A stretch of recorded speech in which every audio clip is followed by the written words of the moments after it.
सभी का स्वागत है मेरे YouTube चैनल पे। आज फिर से हम लोग इंडियन ज्योग्राफी का पार्ट लेके आए हैं। आज हम लोग इंडियन ज्योग्राफी का चैप्टर नंबर 15 भारत की जनगणना 2011 आज हम लोग डिस्कस करेंगे। इससे पहले लुसेंट सीरीज का इंडियन ज्योग्राफी का 11 पार्ट ऑलरेडी यूट्यूब पे डाला हुआ है मेरे चैनल पे। अगर आप लोगों ने नहीं देखा है तो उस वीडियो को जाके देख लीजिए। बहुत अच्छे से इंडियन ज्योग्राफी पढ़ाया गया है लुसेंट सीरीज का। तो आज हम लोग चैप्टर 15 पढ़ेंगे, भारत की जनगणना 2011। तो चलिए स्टार्ट करते हैं। भारतीय संविधान की धारा 246 के अनुसार देश की जनगणना कराने का दायित्व संघ सरकार को सौंपा गया। ठीक है, कह रहा है कि भारतीय संविधान की धारा 246 के अनुसार देश की जो जनगणना कराने का दायित्व है वो संघ सरकार को सौंपा गया है। यह संविधान की 7वीं अनुसूची की क्रम संख्या 69 पर अंकित है। फिर से देखिए कि भारतीय संविधान की धारा 246, याद रखिएगा कि धारा 246 के अनुसार देश की जनगणना कराने का दायित्व संघ सरकार को सौंपा गया है। किसको सौंपा गया है? संघ सरकार को। धारा 246 संघ सरकार को सौंपा गया है और यह संविधान की 7वीं अनुसूची की क्रम संख्या 69 में अंकित है। आगे देखिए, जनगणना संगठन केंद्रीय गृह मंत्रालय के अधीन कार्य करता है। अगर पूछ दे क्वेश्चन कि जनगणना संगठन किसके अधीन कार्य करता है, तो ये कार्य करता है केंद्रीय गृह मंत्रालय के अधीन कार्य करता है जनगणना संगठन। ठीक है, तो किसके अधीन कार्य करता है? तो केंद्रीय गृह मंत्रालय के अधीन कार्य करता है। जिसका उच्चतम अधिकारी जो होता है वो होता है भारत का महापंजीयक एवं जनगणना आयुक्त होता है। जिसका उच्चतम अधिकारी होता है भारत के महापंजीयक एवं जनगणना आयुक्त होता है और यह देश भर में जनगणना संबंधी कार्यों को निश्चित कराता है तथा जनगणना के आंकड़ों को जारी करता है। आगे, वर्तमान में भारत के महापंजीयक एवं जनगणना आयुक्त जो है वो है डॉक्टर सी चंद्रमौली। वर्तमान में भारत के महापंजीयक एवं जनगणना आयुक्त कौन है? तो डॉक्टर सी चंद्रमौली है। डॉक्टर सी चंद्रमौली भारत के महापंजीयक एवं जनगणना आयुक्त है। इनसे पूर्व इस पद पर जो है देवेंद्र कुमार सीकरी, इनसे पूर्व जो है इस पद पर जो कौन थे? तो देवेंद्र कुमार सीकरी 2004 से 2009 तक थे। चलिए आगे देखते हैं। आगे 2011 की जनगणना यानी 15वीं जनगणना देख लीजिए। 2011 की जनगणना यानी 15वीं जनगणना स्वतंत्र भारत की 7वीं जनगणना। याद रखिएगा कि 2011 की जो जनगणना थी वो 15वीं जनगणना थी, लेकिन स्वतंत्र भारत की पूछेगा तो स्वतंत्र भारत की 7वीं जनगणना थी। ठीक, की शुरुआत महापंजीयक एवं जनगणना आयुक्त के द्वारा 1 अप्रैल 2010 ईस्वी से हुई थी। ठीक है, देखिए 2011 ईस्वी की जो जनगणना थी 15वीं जनगणना थी और स्वतंत्र भारत की 7वीं जनगणना की शुरुआत जो महापंजीयक एवं जनगणना आयुक्त के द्वारा कब हुआ? तो 1 अप्रैल 2010 ईस्वी से हुई। सितंबर 2010 ईस्वी को केंद्रीय मंत्रिमंडल ने जाति आधारित जनगणना 1931 ईस्वी के बाद पहली बार की स्वीकृति प्रदान कर दी। यानी सितंबर 2010 ईस्वी को केंद्रीय मंत्रिमंडल ने जाति आधारित जनगणना की स्वीकृति प्रदान कर दी। ठीक है, 1931 ईस्वी के बाद पहली बार जो अलग से जून 2011 से सितंबर 2011 ईस्वी के बीच क्या हुई? संपन्न हुई। आगे है जनगणना 2011 ईस्वी का शुभंकर जो था वो था प्रगणक शिक्षिका। देखिए ये भी क्वेश्चन पूछ चुका है तो ध्यान रखिएगा। पूछेगा कि 2011 ईस्वी का शुभंकर क्या था? 2011 इस जनगणना 2011 ईस्वी का शुभंकर क्या था? तो ये हो जाएगा उसका, देखिए प्रगणक शिक्षिका, उसका शुभंकर हो जाएगा जनगणना 2011 का शुभंकर क्या हो जाएगा? प्रगणक शिक्षिका। तथा इसका आदर्श वाक्य क्या था? तो आदर्श वाक्य था हमारी जनगणना हमारा भविष्य। ये दोनों याद रखिएगा कि जनगणना 2011 ईस्वी का शुभंकर क्या था? तो प्रगणक शिक्षिका। इसका आदर्श वाक्य क्या था? तो हमारी जनगणना हमारा भविष्य। आगे है भारत में जनगणना की शुरुआत 1872 में लॉर्ड मेयो के कार्यकाल में हुई। भारत में जो जनगणना की शुरुआत हुई 1872 में किसके कार्यकाल में? तो लॉर्ड मेयो के कार्यकाल में हुई। भारत में नियमित जनगणना की शुरुआत हुआ था 1881 ईस्वी में लॉर्ड रिपन के कार्यकाल में हुई थी। तो ठीक है, भारत में जनगणना की शुरुआत पूछेगा तो 1872 में लॉर्ड मेयो के काल में, अंग्रेज का काल में। और भारत में नियमित जनगणना की शुरुआत पूछेगा तो 1881 ईस्वी में लॉर्ड रिपन। नियमित जनगणना पूछेगा तो लॉर्ड रिपन। ऐसे अगर पूछेगा कि भारत में जनगणना की शुरुआत तो लॉर्ड मेयो के काल में 1872 में और नियमित 1881 में लॉर्ड रिपन के कार्यकाल में। 1881 ईस्वी में जनगणना आयुक्त W. प्लोडेन थे। 1881 ईस्वी में जनगणना आयुक्त कौन थे? तो डब्ल्यू प्लोडन थे। वहीं स्वतंत्र भारत के पहली जनगणना 1951 ईस्वी के समय जनगणना आयुक्त RA गोपाल स्वामी 1949 से 1953 थे। ठीक है, आगे देखिए आगे क्या है। आधुनिक विश्व में सर्वप्रथम व्यवस्थित रूप से जनगणना कराने का श्रेय स्वीडन को है। ध्यान रखिएगा, ये सब क्वेश्चन भी पूछता है। बताइए, आधुनिक विश्व में सर्वप्रथम व्यवस्थित रूप से जनगणना कराने का श्रेय किसे है? तो ये हो जाएगा आपको स्वीडन को। आधुनिक विश्व में सर्वप्रथम व्यवस्थित रूप से जनगणना कराने का श्रेय किसे है? तो स्वीडन को है, जहाँ 1749 ईस्वी में पहली बार जनगणना कराई गई थी। ठीक है, आधुनिक विश्व में पूछेगा कि सर्वप्रथम व्यवस्थित रूप से जनगणना कराने का श्रेय किसको है? तो वो हो जाएगा स्वीडन को है, और जहाँ 1749 ईस्वी में पहली बार जनगणना कराई गई थी। दशकीय जनगणना की शुरुआत जो है 1790 ईस्वी से अमेरिका में हुई। ठीक है, पूछेगा कि दशकीय जनगणना की शुरुआत कब से और कहाँ हुई? तो 1790 ईस्वी से कहाँ पे? तो अमेरिका में हुई दशकीय जनगणना। याद रखिएगा कि दशकीय जनगणना की अगर बात करेगा कि दशकीय जनगणना की शुरुआत कब और कहाँ हुई, तो 1790 ईस्वी में दशकीय जनगणना की शुरुआत हुई अमेरिका में। 1801 ईस्वी में इंग्लैंड में जनगणना प्रारंभ हुई। पूछेगा कि इंग्लैंड में जनगणना कब प्रारंभ हुई?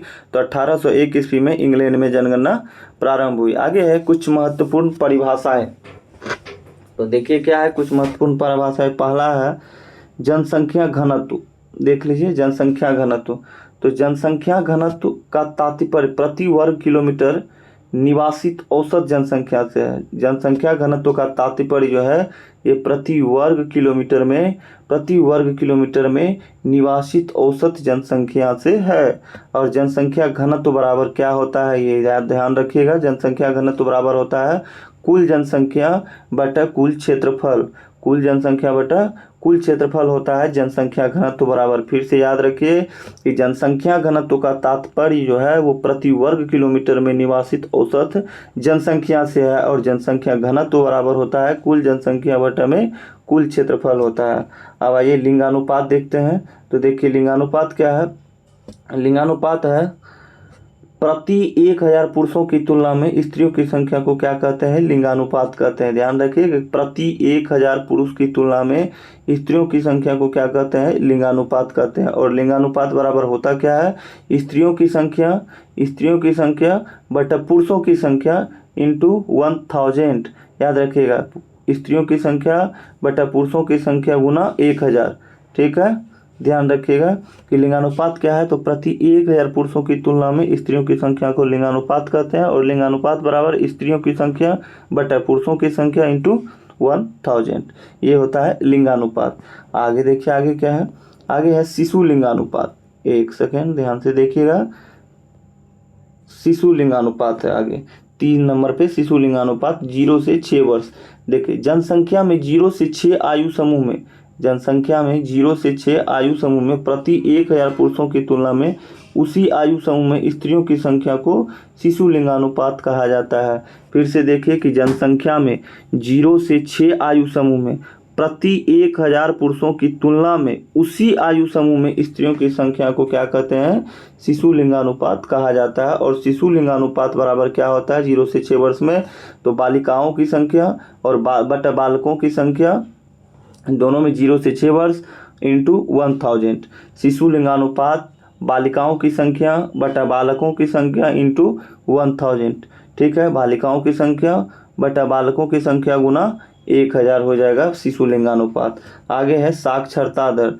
देखिए 7 वर्ष और उससे अधिक आयु का जो व्यक्ति किसी भाषा को समझ सकता हो, उसे लिख सकता हो या पढ़ सकता हो, क्या कहलाता है? साक्षर कहलाता है। ध्यान रखिएगा कि ये ध्यान रखिएगा 7 वर्ष और उससे अधिक, कम नहीं, 7 वर्ष और उससे अधिक आयु का जो व्यक्ति किसी भाषा को समझ सकता हो, उसे लिख सकता हो, उसे पढ़ सकता हो, क्या कहलाता है? साक्षर कहलाता है। 7 वर्ष और उससे अधिक आयु वाली कुल जनसंख्या में साक्षरों के प्रतिशत को जनसंख्या का साक्षरता दर कहते हैं। साक्षरता दर बराबर क्या होता है? तो साक्षरों की संख्या बटा 7 प्लस आयु वाली जनसंख्या इंटू 100। ध्यान रखिएगा कि साक्षरता दर बराबर होता है साक्षरों की संख्या बटा 7 प्लस आयु वाली जनसंख्या इंटू 100। ये होता है साक्षरता दर। आगे देखते हैं दशकीय वृद्धि। एक सेकेंड। तो दशकीय वृद्धि देखिए क्या है, एक सेकेंड रुक जाइए। हाँ, दशकीय वृद्धि यह 10 वर्षों के मध्य जनसंख्या में हुई प्रतिशत वृद्धि को व्यक्त करता है।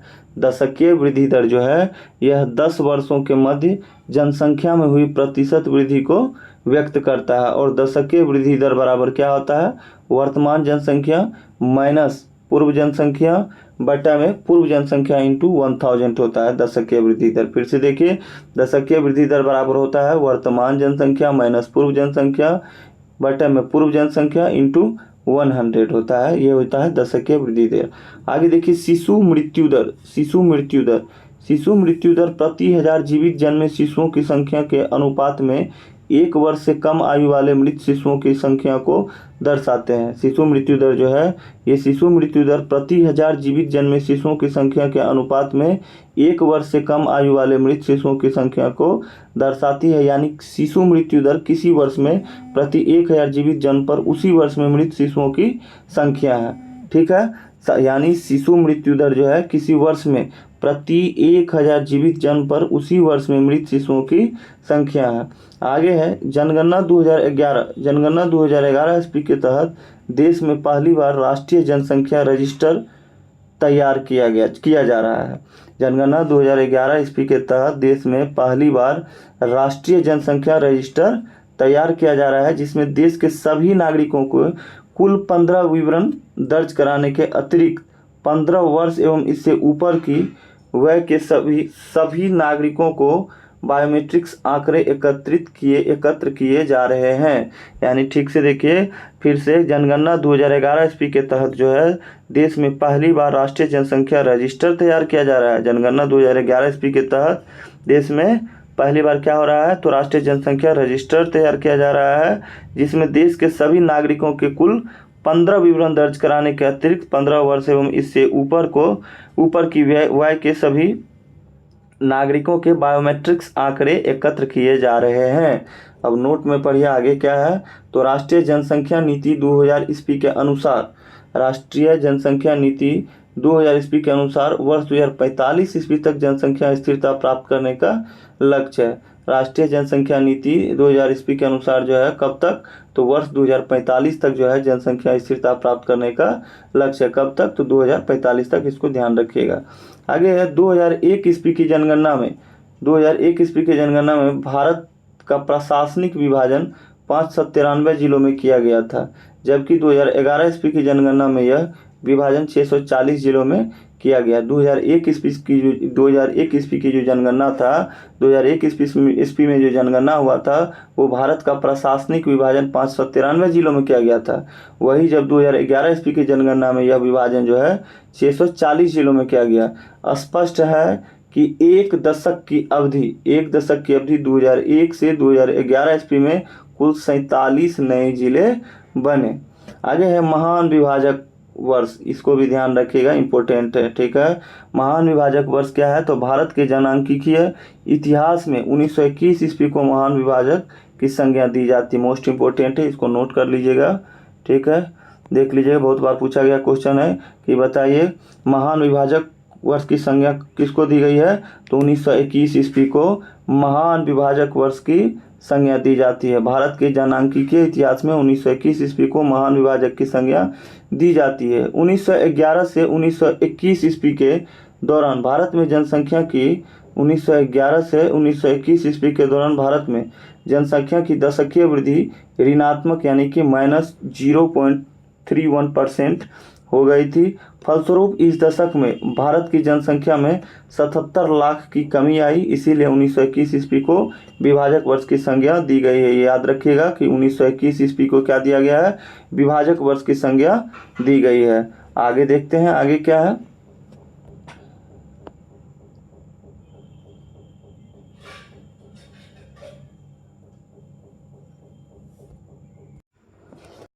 आगे है भारत की जनसंख्या में सर्वाधिक औसत वार्षिक घातीय वृद्धि दर 1961 से 1971 ईस्वी के दौरान दर्ज की गई थी। भारत की जनसंख्या में सर्वाधिक औसत वार्षिक घातीय वृद्धि कब दर्ज की गई थी? तो 1961 से 1971 ईस्वी। ये भी क्वेश्चन बनता है, ध्यान रखिएगा कि पूछेगा कि भारत की जनसंख्या में सर्वाधिक औसत वार्षिक घातीय वृद्धि दर जो है किस ईस्वी के दौरान दर्ज की गई थी? तो 1961 से 1971 के दौरान दर्ज की गई थी, याद रखिएगा। 2011 की जनगणना से संबंधित प्रमुख आंकड़े यहाँ पे दिया हुआ है, देखिए। 2011 ईस्वी की जनगणना के अनुसार भारत की कुल जनसंख्या जो है वो 1,21,08,54,977 है। ये याद रखना जरूरी नहीं है, इतना ये मात्रा याद रखिए, इसको काउंट मत करिए, ठीक है। ये नहीं पूछा जाता है, खाली ये याद रखिएगा कि 2011 की जनगणना के अनुसार भारत की जो कुल जनसंख्या है, जिसमें कि आपको 51.47% पुरुष एवं 48.53% महिलाएं हैं। ये याद रखिए कि कितना परसेंट पुरुष था, तो 51.47% और महिलाएं कितने थी? तो 48.53% महिलाएं थी 2011 की जनगणना के अनुसार, ठीक है। आगे है 2011 ईस्वी की जनगणना के अनुसार भारत की कुल जनसंख्या जो है विश्व की कुल जनसंख्या का कितना है? तो 17.5% है, ठीक है। 17.5% है भारत की कुल जनसंख्या, विश्व की कुल जनसंख्या का भारत की जो कुल जनसंख्या वो 17.5% है। 2011 की जनगणना के अनुसार भारत की कुल जनसंख्या विश्व की कुल जनसंख्या का कितना है? तो 17.5% है, याद रखिएगा। आगे है जनसंख्या में वार्षिक वृद्धि दर 1.97% से घटकर 1.64% हो गई है, जबकि दशकीय वृद्धि दर जो है 21.54% से घटकर 17.7 हो गई है। नागालैंड की दशकीय वृद्धि दर ऋणात्मक -0.6% रही। फिर से देखिए, जनसंख्या में वार्षिक वृद्धि दर जो है वो 1.97% से घटकर कितना हो गया है? तो ये हो गया है 1.64% हो गया है, जबकि दशकीय वृद्धि दर जो है वो 21.54% से घटकर कितना हो गया है? तो 17.7% हो गई है। और नागालैंड की जो दशकीय वृद्धि दर है वो ऋणात्मक -0.6% रही है। आगे है जनसंख्या घनत्व 325 व्यक्ति प्रति वर्ग किलोमीटर से बढ़कर 382 व्यक्ति प्रति वर्ग किलोमीटर हो गया है, ठीक है। जनसंख्या घनत्व जो है वो 325 व्यक्ति प्रति वर्ग किलोमीटर से बढ़कर कितना हो गया है? तो ये हो गया 382 व्यक्ति प्रति वर्ग किलोमीटर हो गया है। और लिंगानुपात जो है, लिंगानुपात 933 से बढ़कर हो गया है 943 हो गया है। याद रखिएगा कि लिंगानुपात अगर पूछेगा तो वो 933 से बढ़कर कितना हो गया? 943 हो गया। आगे देखते हैं, आगे क्या है? आगे है शिशु लिंगानुपात। तो देखिए, शिशु लिंगानुपात 0 से 6 वर्ष 927 से घटकर 918 हो गया। ये भी पूछता है, इसको भी नोट कर लीजिएगा कि शिशु लिंगानुपात जो है वो 927 से घटकर कितना हो गया? 918 हो गया है। जनसंख्या में साक्षर लोगों की संख्या जो है 64.84% से बढ़कर 73% हो गई है। जनसंख्या में साक्षर लोगों की संख्या कितनी हो गई है? तो 64.84% से बढ़कर 73% हो गई है। पुरुष साक्षरता जो है 75.26% से बढ़कर 80.9% एवं महिला साक्षरता दर जो है वो 53.67% से बढ़कर 64.6% हो गई है। याद रखिएगा, पुरुष पूछेगा तो 80.9% पुरुष साक्षरता दर, और वही महिला की बात होगा तो महिला की साक्षरता दर जो है 64.6% हो गई है। चलिए आगे देखते हैं। आगे है ग्रामीण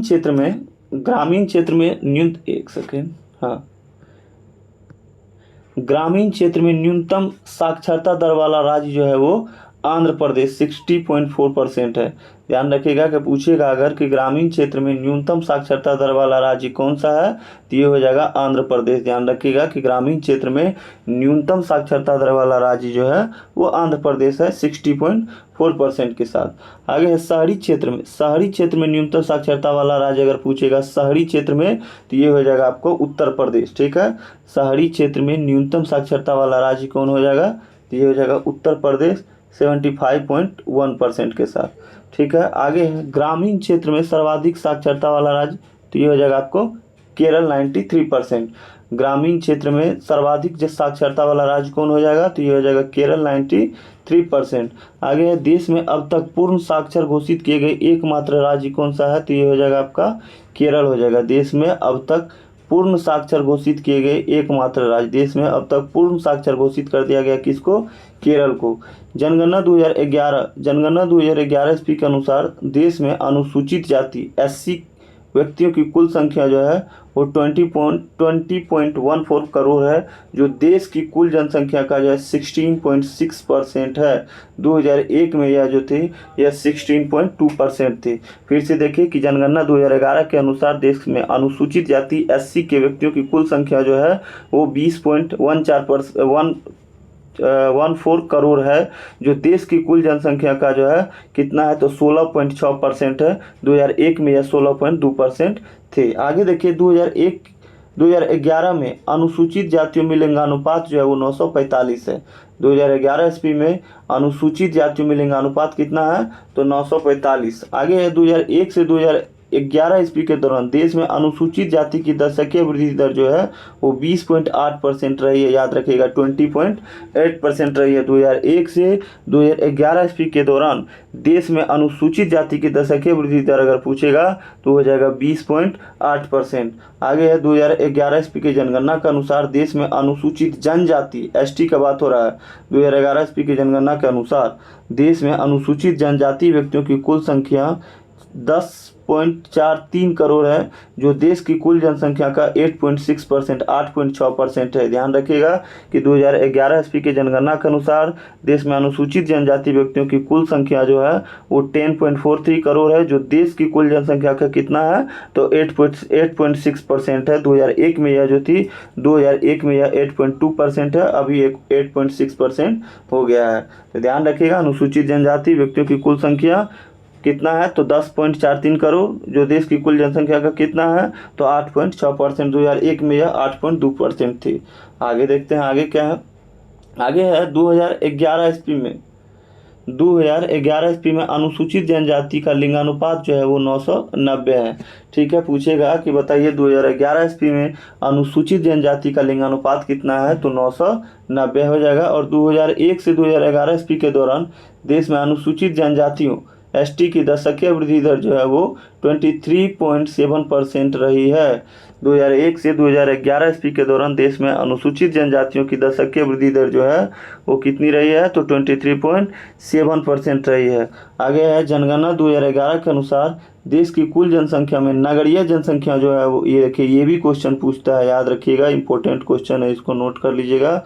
जनगणना 2011 के अनुसार देश की कुल जनसंख्या में नगरीय जनसंख्या जो है वो है 31.2%, जबकि ग्रामीण जनसंख्या है 68.8%। ठीक है, जनगणना 2011 के अनुसार देश की कुल जनसंख्या में नगरीय जनसंख्या कितना है, तो 31.2%, जबकि ग्रामीण जनसंख्या पूछेगा कितना है, तो 68.8% है। 2001 में नगरीय जनसंख्या 27.8% तथा ग्रामीण जनसंख्या 72.2% थी, लेकिन वर्तमान में 31.2% जो है नगरीय जनसंख्या और ग्रामीण जनसंख्या पूछेगा तो 68.8% है। आगे है राज्यों में सिक्किम, याद रखिएगा राज्यों में सिक्किम की जनसंख्या सबसे कम है। इसकी जनसंख्या से कम जनसंख्या वाले 4 केंद्र शासित प्रदेश है, अंडमान एवं निकोबार, दादर नगर हवेली, दमन एवं दीव एवं लक्षद्वीप। कह रहा है कि सिक्किम की जनसंख्या जो है सबसे कम है राज्यों में, इसकी जनसंख्या से कम जनसंख्या वाले 4 केंद्र शासित प्रदेश है, अंडमान निकोबार, दादर एवं नगर हवेली, दमन व दीव और लक्षद्वीप। ठीक है, देखिए सिक्किम हो जाएगा, फिर अंडमान और निकोबार हो जाएगा, दादर नगर हवेली हो जाएगा, दमन दीव हो जाएगा और सबसे छोटा लक्षद्वीप हो जाएगा। आगे है जनगणना 2011 के अनुसार मध्य प्रदेश में नगरों की संख्या सर्वाधिक है। पूछेगा कि बताइए 2011 की जनगणना के अनुसार कहाँ पे नगरों की संख्या सर्वाधिक है, या किस राज्य में नगरों की संख्या सर्वाधिक है, तो याद रखिएगा कि ये हो जाएगा मध्य प्रदेश। आगे बढ़ते हैं।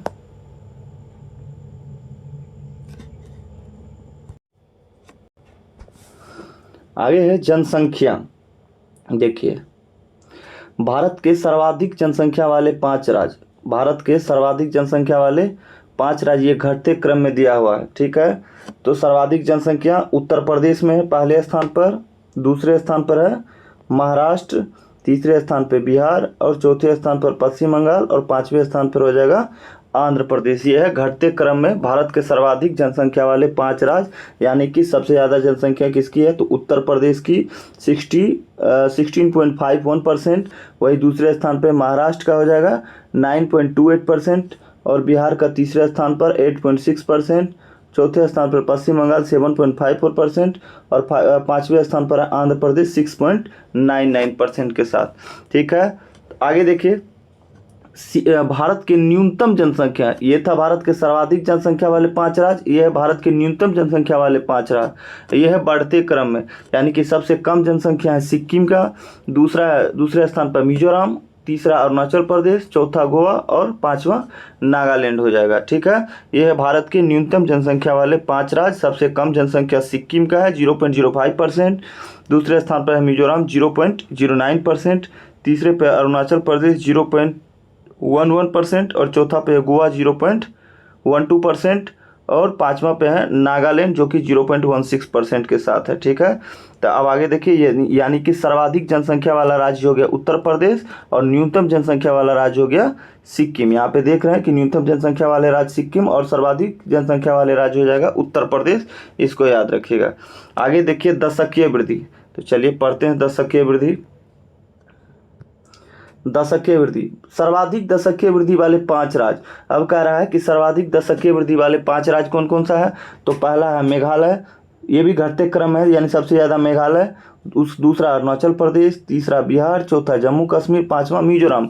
ये 5 राज्य है जो कि सर्वाधिक दशकीय वृद्धि वाले 5 राज्य है, जिसमें सबसे ज़्यादा मेघालय में 27.9%, दूसरे स्थान पर अरुणाचल प्रदेश 26%, तीसरे स्थान पर बिहार 25.4%, चौथे स्थान पर जम्मू कश्मीर 23.6% और 5वें स्थान पर मिजोरम 23.5%, ठीक है। ये हो गया आपको सर्वाधिक दशकीय वृद्धि वाले 5 राज्य, याद रखिएगा। सर्वाधिक किसका है, मेघालय का है, ठीक है। आगे देखिए न्यूनतम दशकीय वृद्धि वाले 5 राज्य, ठीक है। तो न्यूनतम दशकीय वृद्धि वाले 5 राज्य है बढ़ते क्रम, यानी सबसे कम नागालैंड का दशकीय वृद्धि दर है, उसके बाद दूसरा केरल, तीसरा गोवा, चौथा आंध्र प्रदेश और 5वां सिक्किम हो जाएगा, ठीक है। तो सर्वाधिक दशकीय वृद्धि वाले 5 राज्य में सर्वाधिक मेघालय और न्यूनतम पूछेगा तो सिक्किम हो जाएगा, ठीक है, नागालैंड हो जाएगा, सॉरी, न्यूनतम नागालैंड और सर्वाधिक पूछेगा तो मेघालय, ध्यान रखिएगा।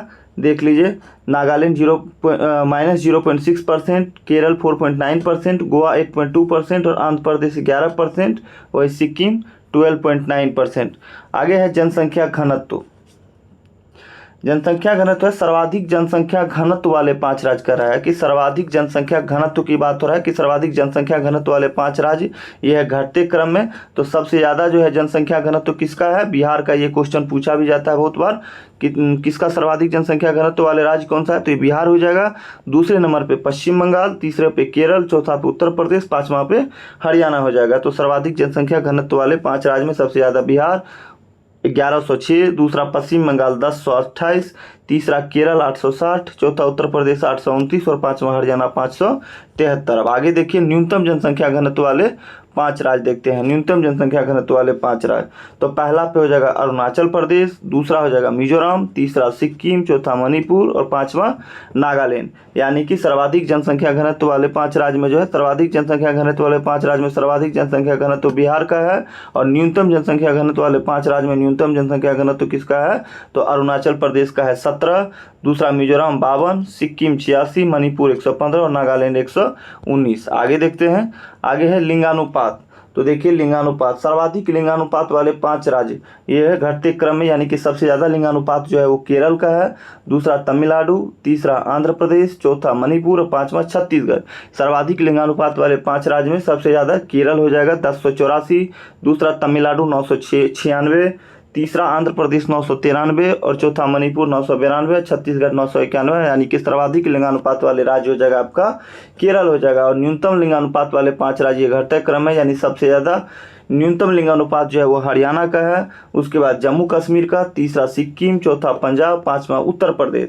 यानी कि सर्वाधिक लिंगानुपात वाले राज्य हो जाएगा केरल और न्यूनतम लिंगानुपात वाले राज्य हो जाएगा हरियाणा। इसको याद रखिएगा, ठीक है। हरियाणा का 879, जम्मू कश्मीर 889, सिक्किम 890, पंजाब 895, उत्तर प्रदेश 912। आगे है सर्वाधिक शिशु लिंगानुपात वाले 5 राज्य। ये घटते क्रम में सर्वाधिक शिशु लिंगानुपात वाले जो राज्य है उसमें सबसे ज़्यादा अरुणाचल प्रदेश, दूसरा मिजोरम, तीसरा मेघालय, चौथा छत्तीसगढ़, पांचवा केरल हो जाएगा। सर्वाधिक शिशु लिंगानुपात वाले 5 राज्य में सबसे ज़्यादा जो लिंगानुपात है वो अरुणाचल प्रदेश का है। अरुणाचल प्रदेश सर्वाधिक शिशु लिंगानुपात वाले राज्य है, दूसरा मिजोरम है, तीसरा मेघालय है, छत्तीसगढ़ है, फिर केरल है। अरुणाचल प्रदेश 972, मिजोरम 970, मेघालय 970, छत्तीसगढ़ 969 और केरल हो जाएगा 964। आगे देखिए, आगे है न्यूनतम शिशु लिंगानुपात। तो न्यूनतम शिशु लिंगानुपात वाले 5 राज्य बढ़ते क्रम में है, ठीक है। तो सबसे कम है हरियाणा का शिशु लिंगानुपात 834, दूसरा पंजाब हो जाएगा 846, तीसरा जम्मू कश्मीर 862 और चौथा राजस्थान 888 और पांचवा गुजरात 890। यानी सर्वाधिक शिशु लिंगानुपात वाले राज्य पूछेगा तो अरुणाचल प्रदेश और न्यूनतम शिशु लिंगानुपात वाले राज्य पूछेगा तो हरियाणा हो जाएगा। इसको ध्यान में रखिएगा। आगे भी देखते हैं साक्षरता।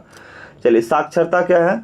सर्वाधिक साक्षरता प्रतिशत वाले 5 राज्य, सर्वाधिक साक्षरता वाले 5 राज्य पूछ रहा है। तो इसमें घटते क्रम में ये भी है। तो सर्वाधिक साक्षरता वाले जो राज्य हो जाएगा वो केरल हो जाएगा 94% के साथ। केरल प्रथम स्थान पर है। सर्वाधिक साक्षरता प्रतिशत वाले राज्य पूछेगा तो केरल हो जाएगा 94%, दूसरा हो जाएगा मिजोरम 91.3%, तीसरा गोवा हो जाएगा 88.7%, चौथा त्रिपुरा हो जाएगा 87.2% और पांचवा हिमाचल प्रदेश 82.8%। याद रखिएगा कि सर्वाधिक साक्षरता प्रतिशत वाले राज्य जो है टॉप पे कौन है? केरल है 94%।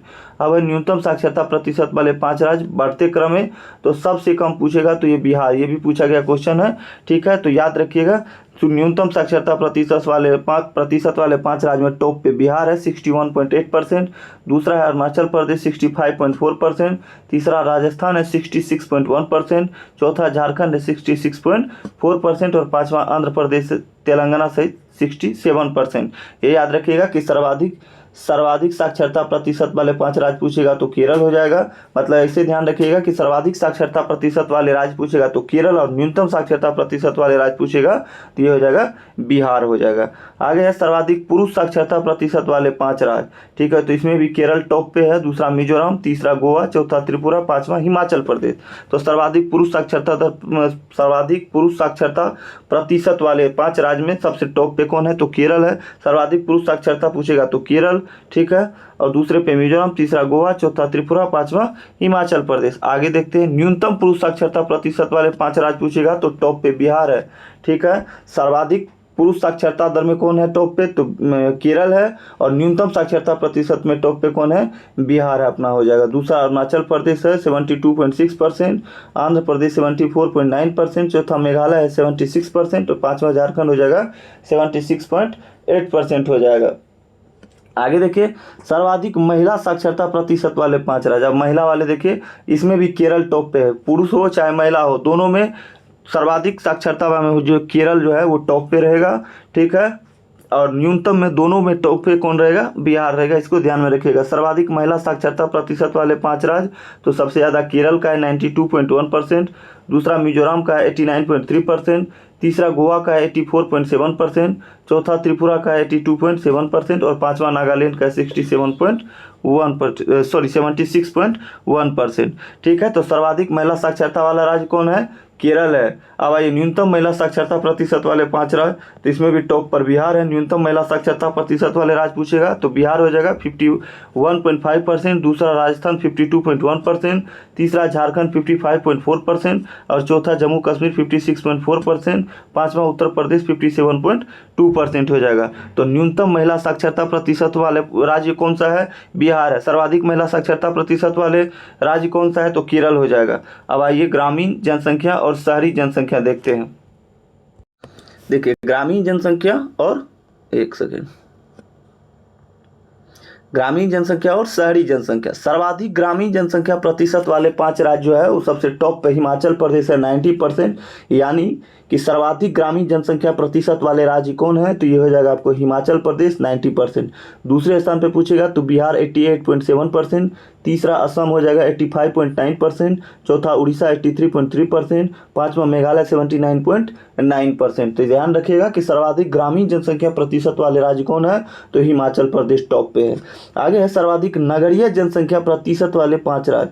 ठीक है, ये था ग्रामीण जनसंख्या प्रतिशत वाले 5 राज्य में सर्वाधिक पे कौन है, हिमाचल प्रदेश। और यह है सर्वाधिक नगरीय जनसंख्या प्रतिशत वाले 5 राज्य, टॉप पे गोवा है 62.2%, दूसरा पे मिजोरम है 52.1%, तीसरा पे तमिलनाडु है 48.4%, चौथा केरल है 47.7% और पांचवें पे महाराष्ट्र है 45.2%। ध्यान रखिएगा कि सर्वाधिक नगरीय जनसंख्या प्रतिशत वाले राज्य कौन सा है, तो ये हो जाएगा आपका गोवा हो जाएगा।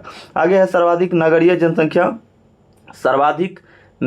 जनसंख्या वाले 5 राज्य। देखिए यहाँ ध्यान रखिएगा कि ये सर्वाधिक नगरीय जनसंख्या प्रतिशत है यहाँ पे। ठीक है, सर्वाधिक नगरीय जनसंख्या प्रतिशत वाले राज्य पूछेगा तो गोवा हो जाएगा। और यहाँ पे है सर्वाधिक नगरीय जनसंख्या वाले 5 राज्य, उसमें टॉप पे महाराष्ट्र हो जाएगा। तो सर्वाधिक नगरीय जनसंख्या वाले राज्य पूछेगा तो महाराष्ट्र, अगर प्रतिशत में पूछेगा तो गोवा, ऐसे पूछेगा तो महाराष्ट्र हो जाएगा। तो सर्वाधिक नगरीय जनसंख्या वाले 5 राज्य में कौन है पहले स्थान पे, महाराष्ट्र, दूसरा उत्तर प्रदेश, तीसरा तमिलनाडु, चौथा पश्चिम बंगाल और पांचवा आंध्र प्रदेश है। याद रखिए। आगे देखते हैं आगे क्या है, न्यूनतम नगरीय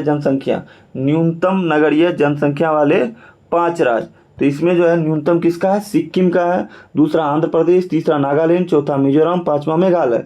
तो न्यूनतम नगरीय जनसंख्या वाले राज्य कौन सा हो जाएगा, तो ये हो जाएगा आपको सिक्किम हो जाएगा। अब आइए अनुसूचित जाति और जनजाति। देखिए सर्वाधिक अनुसूचित जाति SC जनसंख्या प्रतिशत वाले 5 राज्य में घटते क्रम में पहला स्थान पे आ जाएगा आपको पंजाब है।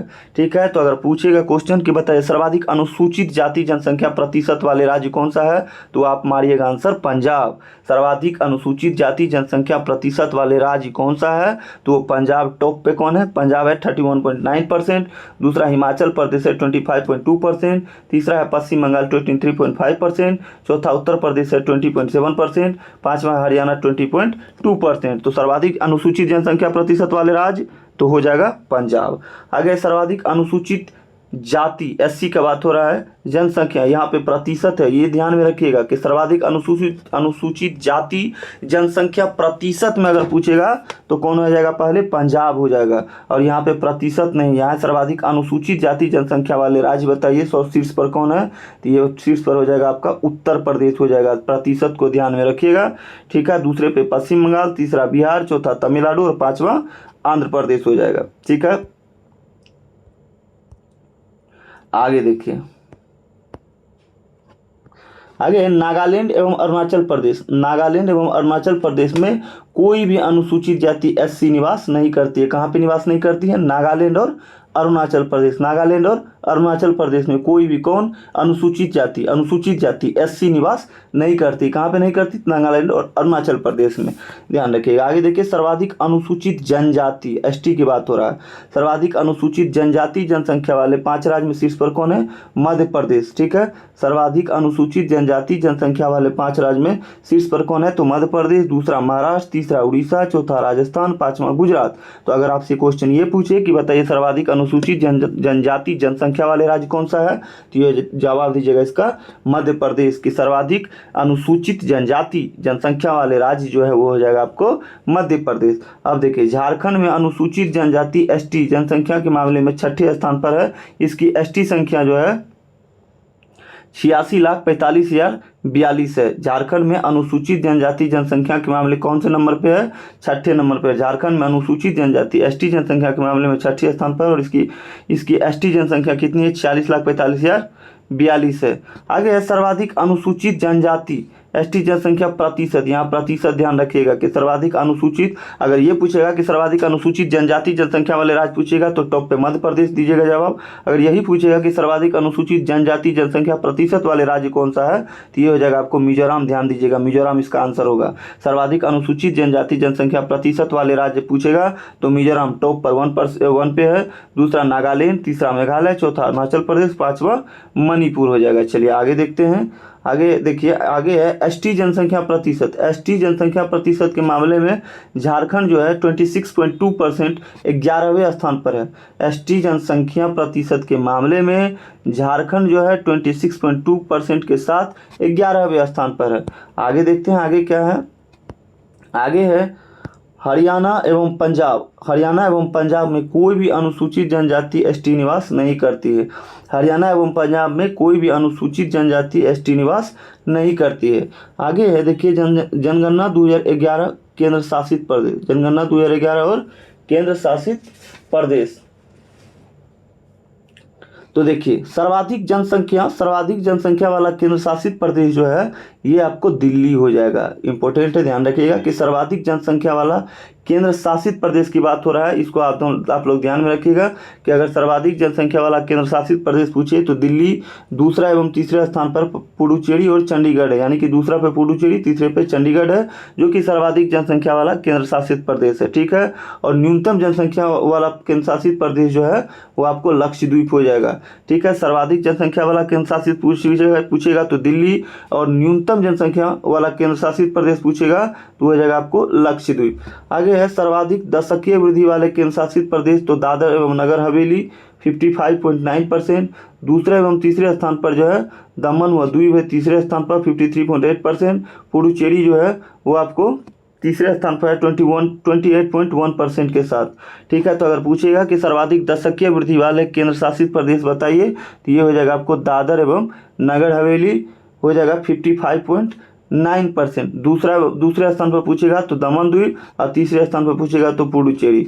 अब न्यूनतम दशकीय वृद्धि दर वाले केंद्र शासित प्रदेश पूछेगा तो लक्षद्वीप हो जाएगा। न्यूनतम दशकीय वृद्धि दर वाले केंद्र शासित प्रदेश कौन हो जाएगा? लक्षद्वीप। वही पूछेगा कि सर्वाधिक दशकीय वृद्धि वाले केंद्र शासित प्रदेश, तो दादर एवं नगर हवेली। वही पूछेगा कि न्यूनतम दशकीय वृद्धि वाले केंद्र शासित प्रदेश पूछेगा तो लक्षद्वीप 6.3%। आगे है सर्वाधिक जनघनत्व वाले केंद्र शासित प्रदेश जो है वो दिल्ली है। ध्यान रखिएगा कि सर्वाधिक जनघनत्व वाले केंद्र शासित प्रदेश कौन है? तो दिल्ली हो जाएगा 11,320। वह न्यूनतम जनघनत्व वाले केंद्र शासित प्रदेश पूछेगा तो अंडमान निकोबार द्वीप। न्यूनतम जनघनत्व वाले केंद्र शासित प्रदेश अंडमान निकोबार द्वीप। आगे देखिए जनघनत्व में दूसरा स्थान किसका है? तो जनघनत्व में दूसरा स्थान चंडीगढ़ का है। एक सेकेंड, जनघनत्व में दूसरा स्थान किसका है? तो चंडीगढ़ का है। सर्वाधिक जनघनत्व वाले केंद्र शासित प्रदेश दिल्ली है। ठीक है, न्यूनतम जनघनत्व वाले केंद्र शासित प्रदेश अंडमान निकोबार समूह है, और जनघनत्व में दूसरा स्थान जो है वो चंडीगढ़ का। आगे है सर्वाधिक लिंगानुपात। सर्वाधिक लिंगानुपात वाले केंद्र शासित प्रदेश पुडुचेरी 1037। सर्वाधिक लिंगानुपात वाले केंद्र शासित प्रदेश अगर पूछेगा कि सर्वाधिक लिंगानुपात वाले केंद्र शासित प्रदेश बताइए तो हो जाएगा आपको पुडुचेरी। वह न्यूनतम लिंगानुपात वाले केंद्र शासित प्रदेश अगर पूछेगा तो हो जाएगा दमन व दीव। न्यूनतम लिंगानुपात वाले केंद्र शासित प्रदेश हो जाएगा दमन व दीव 618 है, और लिंगानुपात में दूसरा स्थान जो किसका है? तो लक्षद्वीप का है। आगे है सर्वाधिक शिशु, वही 0 से 6 वर्ष। सर्वाधिक शिशु लिंगानुपात वाला केंद्र शासित प्रदेश पूछेगा तो अंडमान एवं निकोबार द्वीप समूह। फिर से सुनिए कि सर्वाधिक शिशु लिंगानुपात वाला केंद्र शासित प्रदेश हो जाएगा अंडमान निकोबार द्वीप समूह 968। व न्यूनतम शिशु लिंगानुपात वाला केंद्र शासित प्रदेश पूछेगा तो वो हो जाएगा दिल्ली 8.71। शिशु लिंगानुपात में दूसरे स्थान पर जो है वो है पुडुचेरी। फिर से देखिए अगर पूछेगा कि सर्वाधिक शिशु लिंगानुपात वाला केंद्र शासित प्रदेश बताइए तो अंडमान निकोबार द्वीप समूह। न्यूनतम शिशु लिंगानुपात वाला केंद्र शासित प्रदेश बताइए तो ये हो जाएगा आपको दिल्ली, और शिशु लिंगानुपात में दूसरे स्थान पर कौन है? पुडुचेरी। आगे है सर्वाधिक साक्षरता। सर्वाधिक साक्षरता प्रतिशत वाला केंद्र शासित प्रदेश कौन हो जाएगा? तो लक्षद्वीप हो जाएगा। सर्वाधिक साक्षरता प्रतिशत वाला केंद्र शासित प्रदेश हो जाएगा लक्षद्वीप 91.8%। व न्यूनतम साक्षरता प्रतिशत वाला केंद्र शासित प्रदेश हो जाएगा दादर एवं नगर हवेली 76.2%। और साक्षरता प्रतिशत में दूसरे स्थान पर दमन व दीव है। ध्यान रखिएगा कि सर्वाधिक साक्षरता प्रतिशत वाला केंद्र शासित प्रदेश पूछा जाता है क्वेश्चन कि बताइए सर्वाधिक साक्षरता प्रतिशत वाला केंद्र शासित प्रदेश कौन सा है? तो लक्षद्वीप। न्यूनतम साक्षरता प्रतिशत वाला केंद्र शासित प्रदेश कौन सा है? तो दादर एवं नगर हवेली। आगे देखते हैं आगे क्या है। आगे है सर्वाधिक पुरुष साक्षरता। ध्यान से देखिए कि सर्वाधिक पुरुष साक्षरता वाला केंद्र शासित प्रदेश कौन सा है, तो ये भी लक्षद्वीप हो जाएगा। ठीक है, अगर पूछेगा कि सर्वाधिक पुरुष साक्षरता वाला केंद्र शासित प्रदेश कौन सा है, तो लक्षद्वीप है 95.6%। एवं न्यूनतम पुरुष साक्षरता वाला केंद्र शासित प्रदेश पूछेगा तो दादर नगर हवेली 85.2%। इसको याद रखिएगा कि ये सब क्वेश्चन पूछा जाता है कि सर्वाधिक पुरुष साक्षरता वाला केंद्र शासित प्रदेश कौन सा है, तो ये हो जाएगा लक्षद्वीप 95.6%। वह पूछेगा कि न्यूनतम पुरुष साक्षरता वाला केंद्र शासित प्रदेश बताइए, तो दादर नगर हवेली 85.2%। आगे है सर्वाधिक महिला साक्षरता। ध्यान रखिए कि सर्वाधिक महिला साक्षरता वाला केंद्र शासित प्रदेश ये भी लक्षद्वीप ही है 87.9% के साथ, और न्यूनतम महिला साक्षरता वाला केंद्र शासित प्रदेश पूछेगा तो ये भी दादर एवं नगर हवेली है 64.3% के साथ। तो ध्यान रखिए कि सर्वाधिक महिला साक्षरता वाला केंद्र शासित प्रदेश लक्षद्वीप 87.9%, और न्यूनतम महिला साक्षरता वाला केंद्र शासित प्रदेश पूछेगा तो दादर नगर हवेली 64.3%। आगे है केंद्र शासित प्रदेशों में सर्वाधिक नगरीय जनसंख्या एवं नगरीय जनसंख्या प्रतिशत जो है वो दिल्ली का है। केंद्र शासित प्रदेश में अगर पूछेगा कि बताइए सर्वाधिक नगरीय जनसंख्या एवं नगरीय जनसंख्या प्रतिशत कहाँ है, तो दिल्ली का है। वह न्यूनतम नगरीय जनसंख्या प्रतिशत जो है वो अंडमान निकोबार द्वीप समूह 37.7% है। आगे है जनसंख्या की दृष्टि से सबसे छोटा केंद्र शासित अगर पूछेगा तो लक्षद्वीप हो जाएगा। जनसंख्या की दृष्टि से बताइए कि जनसंख्या की दृष्टि से सबसे छोटा केंद्र शासित प्रदेश तो लक्षद्वीप हो जाएगा। आगे है सर्वाधिक एससी जनसंख्या प्रतिशत वाला केंद्र शासित प्रदेश चंडीगढ़ है 18.9%। सर्वाधिक एससी जनसंख्या प्रतिशत वाले केंद्र शासित प्रदेश कौन हो जाएगा, चंडीगढ़ 18.9%। लेकिन दिल्ली जो है वो सर्वाधिक एससी जनसंख्या वाला केंद्र शासित प्रदेश है। दिल्ली क्या है, सर्वाधिक एससी जनसंख्या वाला केंद्र शासित प्रदेश है। आगे है लक्षद्वीप, आगे है नोट में, लक्षद्वीप तथा अंडमान निकोबार द्वीप समूह में कोई भी अनुसूचित जाति निवास नहीं करती है। ध्यान रखिएगा कि लक्षद्वीप तथा अंडमान निकोबार द्वीप समूह में कोई भी अनुसूचित जाति यानी कि एससी निवास नहीं करती है। आगे सर्वाधिक एसटी जनसंख्या प्रतिशत वाला केंद्र शासित प्रदेश जो है ये आपको लक्षद्वीप है 94.8%। वही सर्वाधिक एसटी जनसंख्या वाला केंद्र शासित प्रदेश दादर नगर हवेली है। ठीक है, फिर से देखिए कि सर्वाधिक एसटी जनसंख्या प्रतिशत वाला केंद्र शासित प्रदेश तो ये हो जाएगा आपको लक्षद्वीप। वही पूछेगा कि सर्वाधिक एसटी जनसंख्या वाला केंद्र शासित प्रदेश पूछेगा। देखिए यहाँ पे प्रतिशत नहीं लगा है, यहाँ प्रतिशत लगा है, इसको ध्यान रखिएगा कि सर्वाधिक एसटी जनसंख्या प्रतिशत वाला केंद्र शासित प्रदेश पूछेगा तो लक्षद्वीप। वही सर्वाधिक एसटी जनसंख्या वाला केंद्र शासित पूछेगा तो दादर नगर हवेली है। आगे नोट देखिए सबसे लास्ट क्वेश्चन, दिल्ली, चंडीगढ़ एवं पुडुचेरी, दिल्ली, चंडीगढ़ और पुडुचेरी में कोई भी अनुसूचित जनजाति निवास नहीं करती है। दिल्ली, चंडीगढ़, पुडुचेरी में कोई भी अनुसूचित जनजाति एसटी निवास नहीं करते हैं। तो आज का वीडियो यहीं पे ख़त्म होता है। अगर आप लोग को वीडियो अच्छा लगा हो तो वीडियो को लाइक कर दीजिएगा, चैनल को सब्सक्राइब कर दीजिएगा। इसी तरह से स्टडी से रिलेटेड वीडियो इस चैनल पे आते रहेगा। आप लोग वीडियो को लाइक करते रहिए, चैनल को सब्सक्राइब कर दीजिए, वीडियो को शेयर भी कर दिया कीजिए। इसी तरह से वीडियो आते रहेगा। मिलते हैं अगले वीडियो में। धन्यवाद।